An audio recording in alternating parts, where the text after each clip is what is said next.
after I refused to sell my apartment to pay my sister's debt. My family turned on me, but when they tried to force my hand, they unknowingly triggered something they could never undo. My name is Logan. I'm 29, work in tech, and own my own apartment. It's nothing fancy, just a one-drem place I worked my butt off to afford. I like my life the way it is, quiet, stable, mine.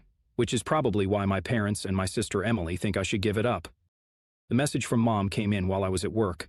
Mom, your sister is in serious trouble. You need to step up. Sell your apartment. I stared at my screen, rereading it, then replied with a single word, no. 10 seconds later, my phone blew up. Are you serious? Mom didn't even say hello. She's your sister and she's drowning in debt. Sounds like her problem, I said. Logan, you are being unbelievably selfish right now. Ah, there it was, the magic word, selfish. The word they used every time they wanted something from me. When have you ever helped me? Another pause. Dinner tonight. I should have said no, but I knew if I didn't go, they'd harass me for weeks. Flashback to 5 years ago. It was my first real job, barely paying enough to cover rent. Emily had just moved back home after quitting her marketing job to find herself. Mom called me one night, her voice thick with concern. Sweetheart, Emily's struggling. She doesn't even have money for gas. Could you send her something, just to help her get back on her feet? I had $300 in my bank account, and rent was due in 4 days. I sent her $200. The next day, she posted an Instagram story, fresh manicure, caramel macchiato, and a caption, self-care day. When I asked her about it, she laughed. It's just money, Logan, relax. That was the first time I realized Emily and I lived in two different realities. Present day, I arrived at my parents' house. Emily was already seated, playing the role of the fragile victim, teacup in hand, eyes red, looking as if she'd just returned from battle. Dad cleared his throat, setting his fork down slowly. We need to talk about your apartment. I leaned back. Do we? Mom folded her arms. Emily is in a very difficult place. Difficult, huh? Because she spent money she didn't have, Emily scoffed. I had no choice. I needed to maintain a certain lifestyle for work. You don't have a job. She flinched. That's not the point. Mom shot me a warning look. Logan, she needs your help. And I need to not be treated like a human ATM? Dad exhaled through his nose. It's just an apartment. You can buy another one. I stared at him. You want me to sell my home, so Emily can wipe her debt clean? It's not just about that, Mom said, voice tight. It's about family. We help each other. No, I help. She takes. Emily shot up from her chair, nearly knocking it over. I hate you, and yet, I'm the one with an apartment. Mom grabbed her head like she was about to faint. What did we do wrong with you? I stood up, grabbed my coat. You raised the only sane person in this family, and I walked out. The messages started before I even got to my car. Mom, you've disappointed us. Dad, family is more important than money. Emily, fear a pathetic excuse for a brother. I put my phone on silent, got in my car and drove home because I knew this was only the beginning. The next morning I woke up to 17 missed calls, 10 from Mom, 4 from Dad, 3 from Emily. I sighed. Mom, we need to talk. Dad, call your mother now. Emily, you're seriously doing this after everything I've been through. Everything she's been through. I sat up and rubbed my face. I knew what was coming. Flashback to 3 years ago, Emily had just gotten back from a spiritual retreat in Bali. Translation, she blew through her savings on overpriced yoga classes and Instagrammable smooth bowls. A week later, Mom called me. Sweetheart, your sister is in a rough spot. I already knew where this was going. How much? She hesitated. Just a few thousand to cover rent until she finds work. I was making $50,000 a year at the time, barely scraping by. Meanwhile, Emily had just spent a month finding herself in a tropical paradise. No, I said. Mom gasped. No? That's what I said, Logan. She's your sister, and I'm not her retirement plan. The next day, Emily posted a picture at a fancy restaurant with the caption, New Beginnings. I never asked where she got the money. Present day, I went to make coffee, phone still buzzing nonstop. Finally, I picked up. Logan, Mom's voice hit me at full volume. I pulled the phone away from my ear. Morning, Mom. Do not morning me. Do you understand what you did to your sister? Didn't give her free money? You humiliated her. I took a sip of coffee. How? She's devastated. She was up all night crying, and she's your sister, and you were so cold, Logan. What happened to you? I sighed. Mom, I didn't put Emily in debt. She did that all on her own. Struggling? So let her struggle. Maybe she'll finally learn something. A silence. Then, I hope you can live with yourself. Click. I put my phone on the counter and exhaled. 5 minutes later, a text from Dad. Come over tonight. Let's talk like adults. I already knew what that meant.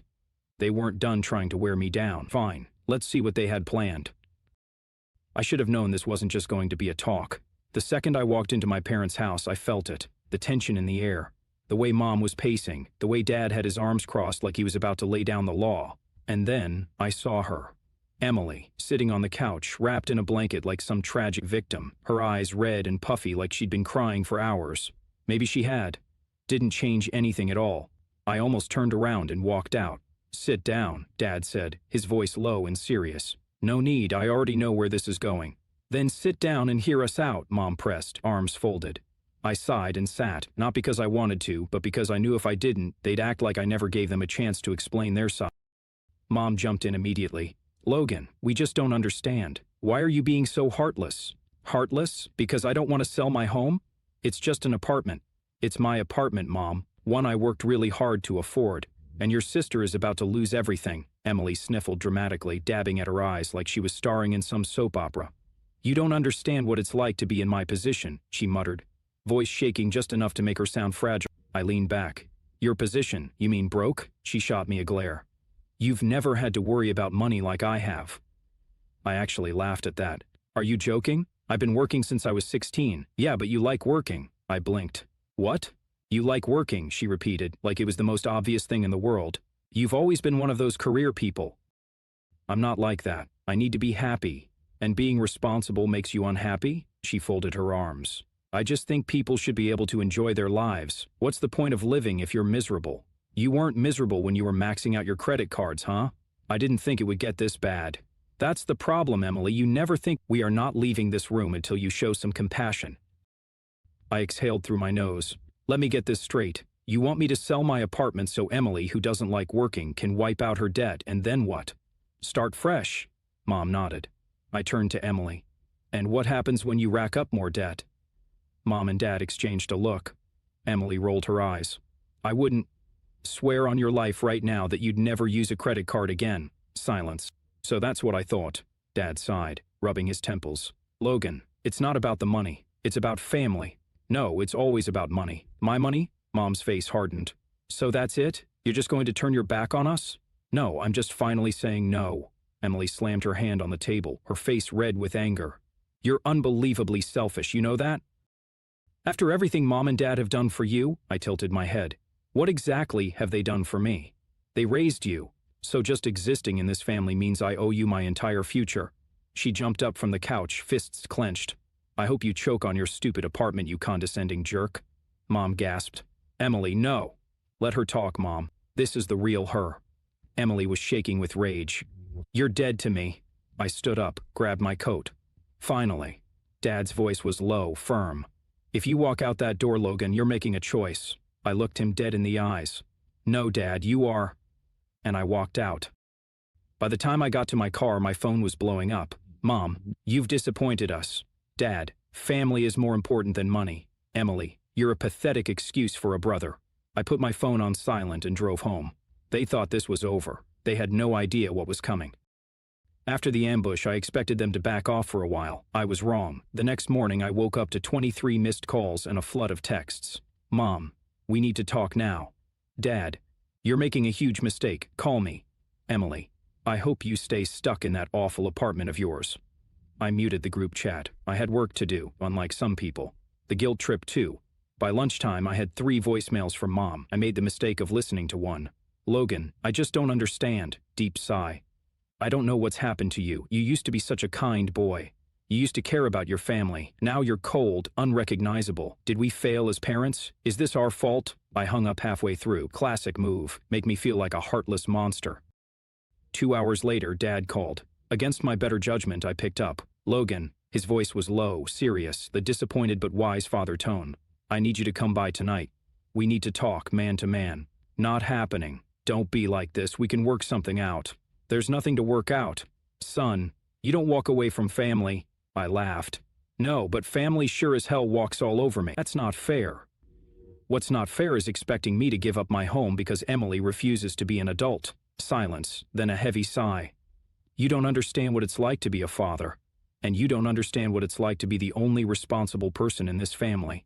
I hung up. 5 minutes later, another text from Mom. Your uncle is coming over. Maybe he can talk some sense into you. They were bringing in reinforcements now. Fine, let's play. The intervention that night, I showed up, not because I was willing to negotiate, but because I wanted to end this once and for all. The second I walked into the living room, I saw the setup. Mom, Dad, Emily, and Uncle Rick. Dad's older brother, the successful businessman of the family, the guy they always compared me to. He was sipping whiskey like he was about to handle a company merger. "Logan, my boy," he greeted, all fake warmth. "Heard there's a bit of a disagreement." I dropped onto the couch, arms crossed. "No disagreement, just a bunch of people who think my money belongs to someone else." Emily huffed. "It's not your money, it's a stupid apartment." "My apartment. You can get another one. And you can get a job." Rick chuckled, swirling his drink. "Come on now, Logan, no need to be so aggressive. We're just trying to find a solution." "Oh, there's a solution. Emily grows up. Problem solved." Mom shot me a sharp look. "Don't be cruel." "Cruel? You're asking me to sell my home. We're asking you to help your sister." Rick leaned forward. "Logan, I get it. You worked hard. You feel like it's unfair. But that's what family does. We help each other." He hesitated. "Well, no, but then don't tell me what family does." Emily groaned dramatically. "This is pointless. He doesn't care about anyone but himself." I turned to her. "You chose this life, Emily. You maxed out your cards, you quit your job, you went on vacations, and now you expect me to fix it? I didn't expect you to be such a selfish fool." I laughed. "I know, that's the problem." She went silent, chest rising and falling fast like she was about to lose it. Mom put a hand on her shoulder. "Sweetheart, just breathe. Logan is just upset. He doesn't mean these things." "No, I mean every word." Dad finally spoke. "Rick, can you give us a moment?" Rick sighed, got up and muttered, "Don't let pride ruin family, kid." Then it was just the four of us. Dad leaned forward, fingers laced together. "Logan, listen to me. If you do this, if you refuse, you are making a choice." "Yeah, I'm choosing myself." Mom's eyes welled up. "I never thought I'd hear you say something like that." "It's because you raised me to believe my needs don't matter," Emily scoffed. "Oh, poor you, the golden boy of the family finally has to make a sacrifice." I turned to her. Voice calm. "You're right. I was the golden boy, the responsible one, the one who did everything right, and all it got me was a family that sees me as a walking bank." No one spoke. Then Emily muttered, "I hope you rot in that awful apartment of yours." Mom gasped. "Emily, no." "Let her talk, Mom. This is the real her." Emily was shaking with rage. "You're dead to me." I stood up. "Finally." Dad's voice was low, firm. "If you walk out that door, Logan, you're making a mistake." I looked him dead in the eyes. "No, Dad, you are." And I walked out. The aftermath. By the time I got to my car, my phone was blowing up. "Mom, you've disappointed us." "Dad, family is more important than money." "Emily, I hope you never need us because we won't be there." I stared at that last one for a long time, then I smiled. For the first time in my life, I didn't need them. And that was the real problem, wasn't it? They needed me, and now I was done. I thought that after I walked out, they'd finally get the message. I was wrong. 3 days later, I got an email from Mom. Subject: "Let's be reasonable." Message: "Logan, I don't know why you're being so cruel to your family. We raised you better than this. If you don't want to sell your apartment, fine, but at least take out a loan to help your sister. You make good money, you can afford it. Be a decent person. Love, Mom." I actually laughed out loud. They really didn't get it. I replied with exactly one sentence: "No." 2 hours later, I got a call from Dad. I didn't answer. Then from Emily. Ignored. Then Mom. I let it ring out and a voicemail popped up. I hit play. "Logan, your father and I are trying to be patient with you, but this behavior is unacceptable. You are tearing this family apart. If you don't come to your senses, we will have no choice but to cut you off. No more invitations, no more holidays, no more family." She paused for dramatic effect. "Is that really what you want?" I deleted the voicemail. The smear campaign. By the end of the week, I started hearing from extended family. Aunt Carol texted, "Your mother is in tears, call her." Cousin Jake: "Dude, WTF is going on? Your parents say you abandoned the family." Uncle Mike: "Just help your sister, Logan. This is embarrassing." They were spreading the story, making it seem like I was some heartless monster who turned my back on poor, struggling Emily. I didn't respond. Then I got a message from an unknown number. "I hope you're happy. Mom can't even sleep. Dad's ashamed of you. You're an absolute disgrace." It didn't take a genius to figure out who that was. I texted back, "New number, Emily. Cute. Lose it." Blocked. The real reason, I figured things would die down, but then I got a call from my old neighbor. Hey man, just a heads up. Your parents were talking to the realtor down the street. They were asking how much your place might sell for. I froze. You're kidding. I wish I was. They made it sound like you were thinking of selling. Oh, they weren't just trying to guilt me, they were trying to force me. I ended the call and immediately checked my emails. There it was, a notification from my mortgage lender. We received an inquiry about refinancing options for your property. If you did not authorize this request, please contact us immediately. I sat there, gripping my phone, heart pounding. They actually tried to mess with my finances. This wasn't just about Emily's debt anymore. This was about control. The last conversation, I called Mom. She picked up on the first ring. Logan, thank God. Listen, we need to... Did you try to mess with my mortgage? Silence. Then, I don't know what you're talking about. Don't lie to me, Mom. We needed to understand your options. You mean my options? The home you don't own? The home you want me to give up? Logan, don't be so dramatic. Dramatic? You tried to screw with my finances behind my back, she sighed. Sweetheart, we were just looking into possibilities. We thought if we could show you a better alternative. A better alternative for who? For everyone? I closed my eyes, took a deep breath. We're done. Logan, no, listen to me. Mom, you and Dad, you're cut off. Emily is cut off. I don't want to hear from you. I don't want any more guilt trips, no more fake emergencies, no more family. Silence. Then she whispered, You don't mean that. I do. Logan, please. I hung up. Then I blocked her number and Dad's and every flying monkey they had sent after me. 1 year later, Emily never paid off her debts. Mom and Dad ended up taking out a second mortgage trying to save her. The family whispers said they were struggling. Me? I thrived. I got a promotion, bought a second property, built a life with zero guilt, zero expectations, and zero family drama. And then one day a message popped up in my inbox from an unknown number. Hey, it's Emily. Can we talk? I stared at the screen, then I deleted the message. Some people never change, and I was done saving them. Reddit update 1 year later answering your comments. Well, I didn't expect my story to blow up like this. I posted it just to get it off my chest, but seeing how many people have been through the same thing, that hit different. A lot of you had thoughts, some supportive, some not so much. So here's my final update. To everyone who said, good for you, Logan, stay strong, thank you. Really. You guys don't know how much it meant to read your comments when I was drowning in guilt. Because yeah, even after everything, the guilt still crept in sometimes. Years of conditioning don't disappear overnight. But let me tell you, choosing yourself, cutting off people who only take and never give, that's freedom. The peace I have now is something I didn't even realize was possible. No more waking up to passive-aggressive texts. No more family dinners where I'm treated like an ATM. No more feeling like I exist just to serve them. For the first time in my life is actually mine.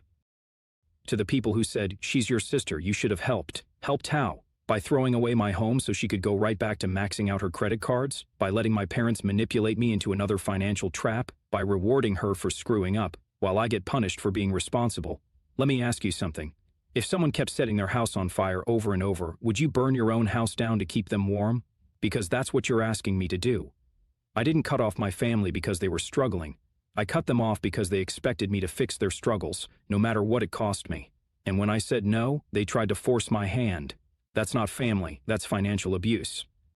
To the people who said, you'll regret this when they're gone, maybe. But I regret all the years I let them treat me like a walking wallet. I regret every sacrifice I made for people who wouldn't even consider doing the same for me. You know what I won't regret? Not losing my home, not destroying my finances, not letting them manipulate me ever again. If they had ever once treated me like an actual person instead of a safety net, maybe things would be different. But they didn't, and I refuse to spend my life trying to earn love from people who only see me as useful when I'm giving them something. A year ago I walked away. It was the hardest thing I've ever done, but I survived, and I'm happier than I've ever been. So, if you're reading this and you're in the same boat, if your family only calls when they need something, if they guilt you into giving, if you feel like you have to help just because they're family, listen to me. You don't owe anyone your future. You don't have to set yourself on fire to keep them warm. You're allowed to say no, and if that makes you the villain in their story, so be it. At least you'll finally be the hero in your own